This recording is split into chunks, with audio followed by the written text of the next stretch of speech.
ਆ ਰਹੀ ਆ ਆਸਟ੍ਰੇਲੀਆ ਦੇ ਵਿੱਚ ਮਸ਼ਰੂਮ ਮਰਡਰ ਕਰਕੇ ਜਾਣੀ ਜਾਂਦੀ ਇੱਕ ਬੀਬੀ ਜਿਹੜੀ ਆ ਉਹਦਾ ਟ੍ਰਾਇਲ ਚੱਲ ਰਿਹਾ ਸੀ। ਹੁਣ ਉਹਨੂੰ ਗਿਲਟੀ ਵਰਡਿਕਟ ਜਿਹੜਾ ਹੋਇਆ ਆ ਉਹਦੇ ਸਬੰਧ ਦੇ ਵਿੱਚ ਹਫ਼ਤੇ ਬੱਧੀ ਜਿਹੜੀ ਆ ਇਸ ਡਿਟੇਲ ਦੇ ਵਿੱਚ ਕਿਸ ਤਰ੍ਹਾਂ ਵਿਕਟੋਰੀਅਨ ਯੂਰੀ ਨੇ 50 ਸਾਲਾਂ ਦੀ ਉਸ ਬੀਬੀ ਨੂੰ ਕਨਵਿਕਟ ਕੀਤਾ ਆ ਜਿਸ ਨੇ ਆਪਣੇ ਇਨ-ਲਾਜ਼ ਨੂੰ ਸੱਸ ਸਹੁਰੇ ਨੂੰ ਮਸ਼ਰੂਮ ਜਿਹੜੀ ਕੈਪ ਮਸ਼ਰੂਮ ਦੇ ਕੇ ਮਾਰ ਦਿੱਤਾ ਸੀ। 3 ਜਾਣੇ ਸੀ, ਇੱਕ ਉਹਦੇ ਹਸਬੈਂਡ ਦੇ ਫਾਦਰ ਮਦਰ ਤੇ ਇੱਕ ਉਹਦੀ ਜਿਹੜੀ ਮਾਸੀ ਸੀਗੀ।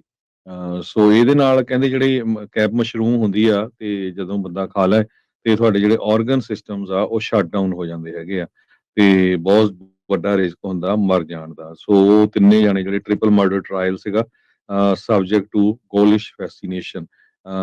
ਇਹ ਡੌਨ ਪੈਟਰਸਨ, ਗੇਲ ਪੈਟਰਸਨ, ਹੈਦਰ ਵਿਲਕਿੰਸਨ, ਇਹ ਤਿੰਨਾਂ ਜਾਣਿਆਂ ਦੀ ਜਿਹੜੀ ਮੌਤ ਹੋ ਗਈ ਇਸ ਲੇਡੀ ਦੇ ਹੱਥੋਂ।